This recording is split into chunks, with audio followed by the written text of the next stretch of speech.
Vous regardez Croissance Verte sur Medi 1 et merci de nous rester fidèles. Aujourd'hui, nous nous rendons à l'Institut supérieur de formation agricole et rurale de Bambey au Sénégal pour explorer l'impact du cactus sur l'écosystème végétal. Bien que souvent méconnue, cette plante possède des vertus étonnantes à la fois pour l'agriculture et la préservation de la biodiversité. Dans notre reportage à suivre, vous découvrirez des pratiques innovantes liées à sa culture et à ses multiples applications. Et pour en savoir davantage sur cette plante, nous sommes avec Monsieur Bachirou Gueye, ethnobotaniste et phytothérapeute. Merci d'avoir accepté notre invitation. Merci, tout le bonheur est pour moi de m'avoir invité exactement dans cette émission. Monsieur Gueye, on se retrouve ici juste après notre reportage, direction Bambey, précisément à l'ISFAR. C'est un reportage signé Eva Sania et Bachir Bodian.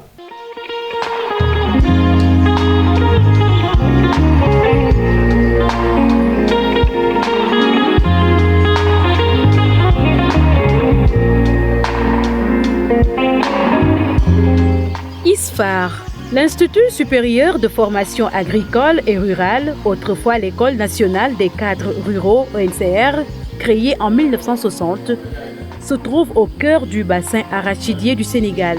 Il est situé dans la région de Diourbel, dans le département de Bambey, à 120 km de Dakar.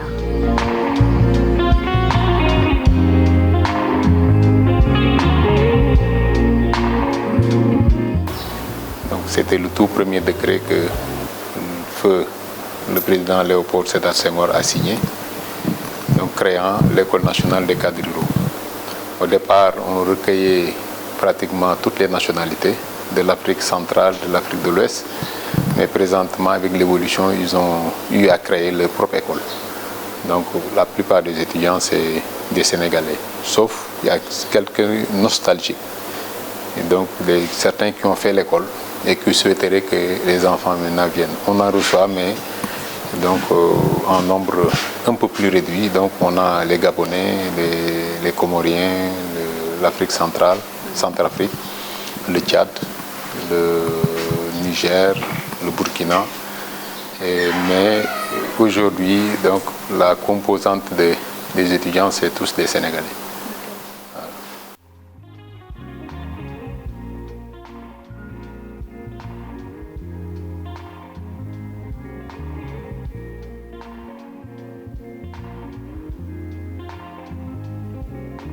L'Institut universitaire forme des ingénieurs des travaux en agriculture, élevage et eaux et forêts. Nous sommes des étudiants surtout conformes dans le domaine agronomie. Et ensuite, nous sommes soucieux de l'environnement et que le Cactus Innovation donc, nous mène dans le semis pour la protection de l'environnement. Parce que avec l'utilisation des engrais chimiques qu'on utilise en agriculture, le Cactus Innovation vient améliorer donc, pour contribuer sa contribution face à ces applications, donc pour la substitution bien, voilà, qui tire vers une agroécologie, donc surtout pour la consommation et la santé des hommes, donc en termes de production des aliments. Il y a des étudiants qui font ici leur stage pour tester le digestat de cactus, entre comment substituer le digestat de cactus et les engrais chimiques. Donc ils vont faire des tests, après ces tests donc, seront soutenus publiquement, c'est des mémoires donc, qui seront validés et pour voir si réellement voilà, on peut faire passer donc, à ces tests-là et que pour proposer ça sur le marché international. Le cactus, ou gargambosé en Wolof, langue locale du pays de la Teranga, est cultivé ici, dans cet espace où s'active El Hadj Malik. Le cactus, comme vous le savez, c'est une plante assez spécifique, assez désertique. Au Sénégal, on la voit souvent comme une plante envahissante. Mais nous, on a pu, donc, à travers notre système Cactus Innovation, redonner une valeur à la plante. Donc nous leur avons donné une valeur sur le côté agricole en faisant une association des cultures avec le cactus, ce qui permet de booster naturellement les rendements, mais aussi permet d'économiser de l'eau. Qui dit cactus, dit épine. Là, c'est une raquette. C'est une raquette, on l'appelle souvent caladode aussi. C'est une raquette de cactus qui peut servir de multiplication végétative. Donc par exemple, nous, quand on veut faire la multiplication végétative, par exemple, on prend les raquettes et on fait la cicatrisation pour éviter la pourriture. Et là, ça leur permet de faire la multiplication végétative directement. C'est toujours de la figue de Barbarie, donc le nom scientifique c'est Opuntia ficus indica. Et globalement, c'est la figue de Barbarie qu'on utilise. Mais il y a des spécificités souvent par rapport liées à la formation des épines. Donc selon ce que l'on va faire, nous ici au niveau de la parcelle, on a développé 7 variétés qui sont donc assez similaires, mais qui diffèrent souvent par rapport à la configuration, par rapport à la taille de l'épine, par rapport à la forme. L'homme cactus nous liste les bienfaits de cette plante, connue de tous, mais longtemps négligée. Les cactus, c'est pratiquement les mêmes. Donc, il peut avoir une spécificité d'adaptabilité. Donc là, au niveau du Sénégal, notre variété a une adaptabilité beaucoup plus pertinente et beaucoup plus résistante. Donc, j'ai eu l'opportunité de visiter d'autres pays, donc récemment tels que le Maroc, qui ont été, par exemple, contraignés par la mouche, donc la coccinelle farineuse qui avait attaqué et fait des ravages au niveau de l'ensemble des exploitations. Et notre variété qu'on a au niveau du Sénégal a une adaptabilité, une résistance beaucoup plus forte que ces variétés-là. Donc en termes d'adaptabilité par rapport aux attaques des nuisibles, notre variété résiste mieux, surtout à la variété épineuse qui est tout au long des plages. Donc à partir des coupes journalières que nous effectuons pour le mettre dans le dispositif, et ça permet de produire du biogaz directement qu'on peut utiliser pour la cuisine, ou le transformer donc en électricité à partir d'un générateur. Et nous avons développé aussi un volet transformation agroalimentaire sur lesquels nous récoltons les fruits de cactus pour les transformer en jus, confiture, marmelade. Parce que c'est un fruit donc local avec beaucoup de propriétés médicinales et nutritionnelles. Et ces confitures et marmelades, on les vend directement au niveau des hôtels, au niveau des supermarchés et souvent même des gens à l'extérieur qui nous livrent pour ces produits globalement. Les cactus que nous voyons ici sont cultivables dans divers environnements. Ce dispositif produit permet de fabriquer du biogaz grâce à un système de broyage de 20 kg de cactus mélangés à 20 litres d'eau. Là, présentement, nous sommes au niveau de la parcelle pilote de démonstration et nous avons juste à côté le biodigesteur Bicalme qu'on a installé, qui nous permet de transformer le cactus en biogaz, mais aussi en engrais organique. Donc, comme le produit qu'on a ici, c'est l'engrais organique qui est issu de la fermentation du cactus. Donc, c'est un engrais qui est assez riche, qui peut substituer les engrais chimiques. Donc, après extraction de ce liquide, on a fait une analyse au laboratoire pour voir sa composition pour les besoins de la plante. Et les éléments majeurs dont la plante a besoin, c'est l'azote, le phosphore et le potassium. Alors que les résultats au niveau de cette analyse montrent donc une composition de 100 g par litre d'azote, 200 g par litre de phosphore et 500 g par litre de potassium. Ce qui fait que c'est assez riche pour substituer l'ensemble des engrais chimiques et ça permet aussi de restaurer le sol et aussi de satisfaire la demande clientèle en tenant compte de la santé des consommateurs. Ce liquide, appelé digesta, est le ferment de ces mélanges. Un mélange qui contient de l'azote, du phosphore et du potassium. Il est riche en vitamines et permet de fertiliser les sols tout en préservant le portefeuille de l'agriculteur.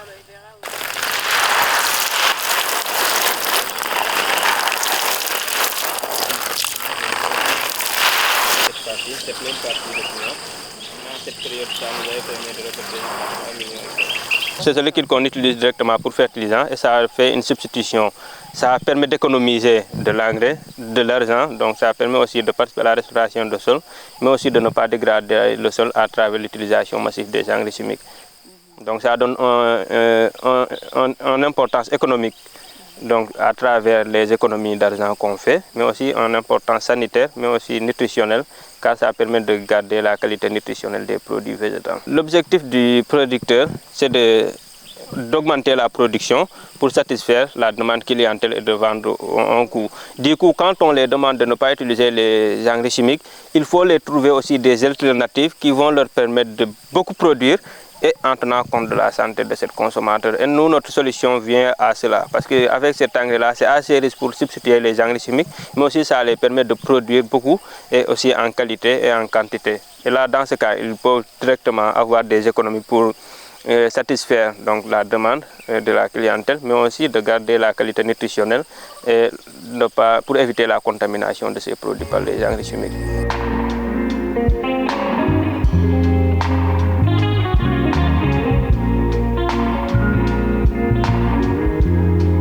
Issu de la 54e promotion, Elhadj Malick s'intéresse aux cactus depuis des années, ce qui l'a amené à créer sa start-up Cactus Innovation. Elhadj Malick est un de nos étudiants de la 55e. Et au passage, je vous dis que cette année, on reçoit la 61e promotion. C'est pour dire que c'est une vieille école. Donc, au départ, l'école formait des fonctionnaires qui, à leur sortie, sont utilisés par l'État. Mais depuis 1992, c'est la nouvelle orientation vers l'entrepreneuriat. Donc, les étudiants qui sortent, donc, l'emploi n'est pas garanti au niveau de la fonction publique, mais on les oriente surtout vers l'entrepreneuriat agricole. Ce que Sagne a su quand même dès le départ, donc a su capter et s'orienter en tant qu'étudiant avant sa sortie pour mettre en place le projet Cactus Innovation avec d'autres collègues, d'autres camarades de promotion également. Donc c'est un projet innovant pour lequel il a eu à gagner pas mal de trophées au niveau national et international. Donc on ne peut que se réjouir de cette réussite, cette innovation, d'autant plus que les cadets s'inspirent du cas de Sagne. Ses avantages sont peu connus. Le cactus a ses dérivés, marmelade, huile, savon. Ces produits extraits de ses fruits, des graines ou de sa chair sont vendus dans les zones touristiques comme à Saly. Moi, en tant que côtier, j'ai à connaître cette plante. Donc, quand on était jeune, à Joal Fadiout, quand vous le voyez, donc c'est en bordure de mer qu'on le trouvait et qu'on le consommait. Mais je ne savais pas que le cactus avait autant de vertus et il y avait possibilité de faire des transformations, de faire de la valeur ajoutée. C'est avec Sagne que j'ai quand même pris conscience, que j'ai vu découvrir et on en découvre. Au départ, je pense que c'était la confiture et les marmelades.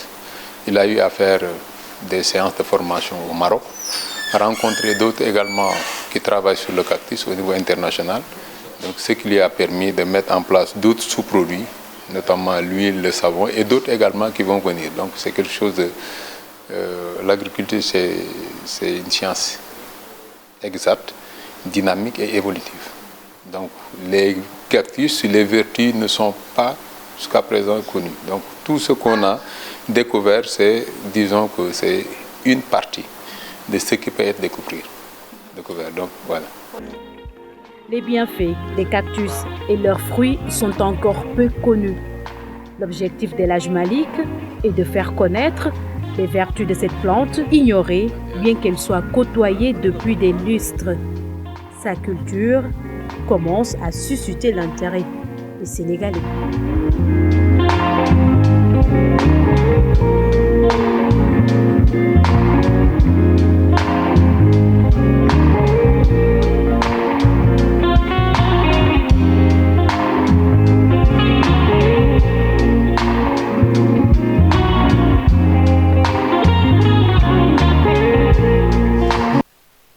Et nous sommes de retour sur le plateau de Croissance Verte avec Monsieur Bachirou Gueye, ethnobotaniste et phytothérapeute. D'abord, Monsieur Gueye, quel regard portez-vous sur les différents usages du cactus présentés dans ce reportage réalisé à Bambey par nos équipes?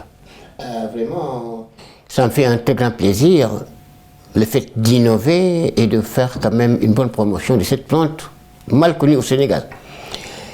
Il est vrai qu'il y a beaucoup d'espèces, beaucoup de variétés de cactus, mais celui-ci, qui est entré exactement dans cette émission-là, alors fait exactement l'objet d'une méconnaissance accrue des Sénégalais.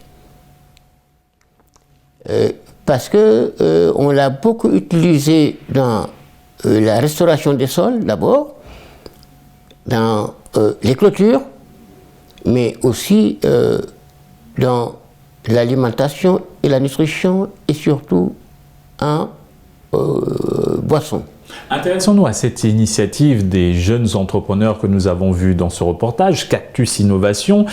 Il promeut la valorisation de cette plante et sa transformation en produits divers. Selon vous, quelles sont les vertus du cactus dans le domaine alimentaire?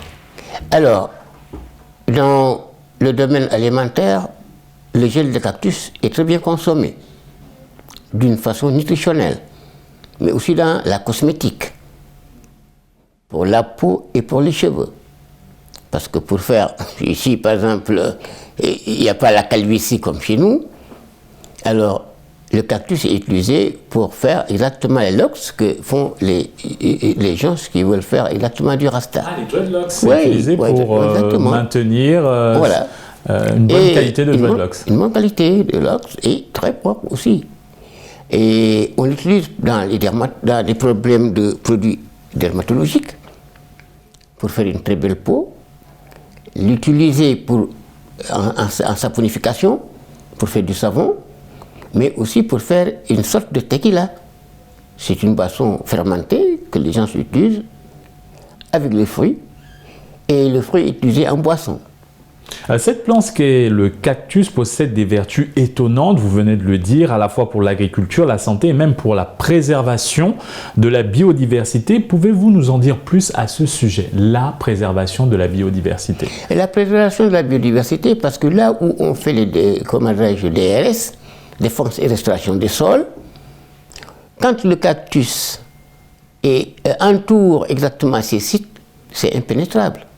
C'est comme on dit en général, la vie est un cactus. Il ne faut pas s'y aventurer. Vous voyez donc, ce qui fait que ça fait une haie impénétrable. Personne ne peut aller donc. Si avec une bonne ouverture les gens peuvent aller, rien ne peut quand même pénétrer exactement cette petite défense-là autour de ces exploitations. Monsieur Gueye, vous êtes ethnobotaniste et phytothérapeute. Vous arrive-t-il d'utiliser des cactus dans vos activités?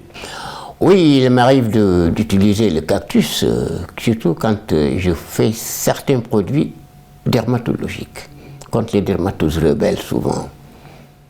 Parce qu'il y a des maladies de la peau qu'on traite avec des extraits de cactus mélangés à d'autres plantes qui sont antifongiques. Et ça fait une très belle lotion et ça participe exactement à la beauté de la peau. Et selon vous, comment le cactus s'intègre-t-il dans l'écosystème agricole au Sénégal? Vous savez, comme j'ai dit tout à l'heure, les gens l'utilisent en DRS et l'écosystème sénégalais pour la protection exactement de ces cultures alors est utilisé dans des zones où, même si les plantes ne peuvent pas aller, le cactus peut aider les plantes à avoir de l'eau parce que c'est une espèce qui vit dans des zones arides. Et donc, avec ces raquettes, comme on dit, on les place souvent chez certaines plantes qui peuvent pousser les racines sur ces raquettes ou ces chlorotes. Donc, ça va participer à une bonne fourniture d'eau à certaines petites plantes. Monsieur Gueye, quel regard portez-vous sur la mission et les actions de l'ISFAR dans la formation de la nouvelle génération d'agriculteurs, notamment ceux qui concernent des cultures alternatives comme celle du cactus? Vous savez, les cultures alternatives, c'est quelque chose qui devrait se faire normalement. Et cette plante méconnue des Sénégalais qui sont en train de mettre en circulation, si je peux l'appeler comme ça, hein, alors c'est une très bonne initiative. Alors tout le monde devrait s'y mettre parce que le cactus, à l'époque, a servi comment dirais-je, dans la brasserie, à faire exactement des colorants. Il a parlé tout à l'heure des insectes, les cochenilles farineuses, étaient pressés pour récupérer exactement cet exudat-là pour être utilisé dans dans les brasseries pour faire certaines boissons. Et si vous pressez la cochenille là, vous allez voir la couleur que ça donne par rapport aux boissons conventionnelles que les gens se vendent. Donc vous voyez, ce n'est pas simplement le produit en lui, le cactus en lui-même, mais d'autres prédateurs qui viennent sur le cactus pour prendre des choses qui peuvent être utilisées exactement en nutrition ou dans la brasserie. Pensez-vous que cette plante pourrait être cultivée à plus grande échelle dans d'autres régions du Sénégal, voire dans toute l'Afrique de l'Ouest? Ah oui, c'est une volonté. Je ne dirais pas politique, mais sociale. Les gens doivent s'y mettre pour voir que ça, c'est quelque chose d'important. Mais les jeunes fuient maintenant le terrain. Même certains ingénieurs sont sans bottes. Ils sont derrière le bureau, ils ne veulent pas aller travailler. Ils ne veulent pas aller à la terre, toucher la terre et la cultiver. Alors moi, je les appelle les ingénieurs sans bottes. Mais cette initiative-là qu'ils sont en train de faire va permettre aux jeunes générations de s'intéresser exactement à certaines choses, surtout quand c'est quelque chose qui peut générer exactement des richesses. Et ça peut participer à la lutte contre le chômage. En effet, cette plante qui retient beaucoup d'eau, comment cette caractéristique peut-elle être exploitée dans des régions touchées par la sécheresse, comme dans notre pays, le Sénégal? Et vous savez,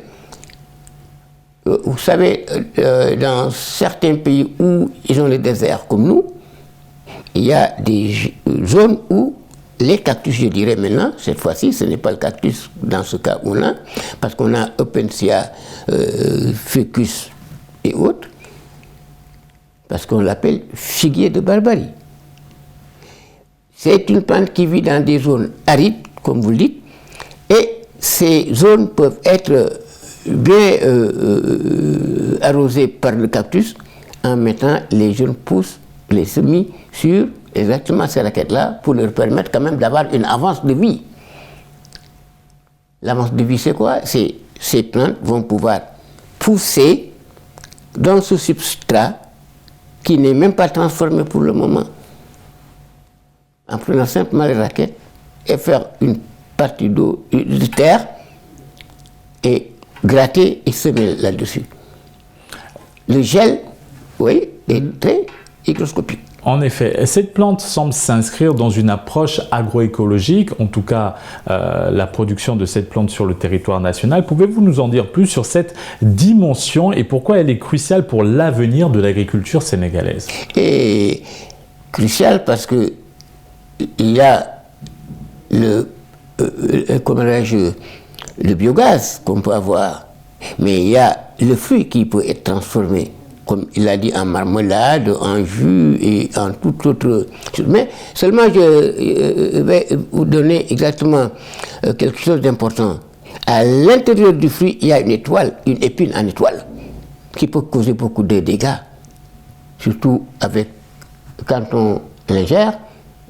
On peut avoir exactement, c'est comme les arêtes de poisson, parce que c'est une étoile qui fait comme c'est des épines d'ailleurs, c'est une épine étoilée. Donc c'est un fruit qu'il faut bien traiter avant de... Et même sur le fruit, s'il ne s'agit pas des raquettes inermes ou qui ne sont pas rufescentes, qui n'ont pas d'épines, alors il faut faire attention parce que les épines, si on ne les traite pas bien pour les enlever, ça peut vous entrer sur les doigts et ça peut vous... c'est un fruit délicat qu'il faut bien traiter avant de le mettre à disposition de la consommation. Ouais. Monsieur Gueye, quel message souhaitez-vous transmettre aux jeunes Sénégalais qui envisagent de se lancer dans l'entrepreneuriat agricole, pas ces ingénieurs sans bottes, mais ceux qui veulent vraiment toucher la terre, particulièrement dans des projets aussi innovants que la culture de cette plante exceptionnel qu'est le cactus? Mais c'est de présenter des projets bancables et fiables et viables. Parce qu'il ne suffit pas simplement de dire que je vais aller cultiver sans avoir la terre, sans avoir l'eau et sans avoir les connaissances. Quand ils auront bien appris, il faut aller à la pratique, parce que si la théorie est un coffre-fort, la pratique en est la clé. Je les invite à aller tout près des gens qui savent, pour leur donner, mais aussi chercher des finances. Et voilà. Mais pour ça, il faut présenter des projets vraiment très bancables et viables. Merci pour ces bons conseils et ces recommandations, Monsieur Gueye. Merci encore d'avoir accepté notre invitation. Merci bien et merci de tout. Je vous dis tout à l'heure que tout le bonheur est pour moi. Merci, Monsieur Gueye. C'est ainsi que s'achève notre émission. Bonne suite des programmes sur Média.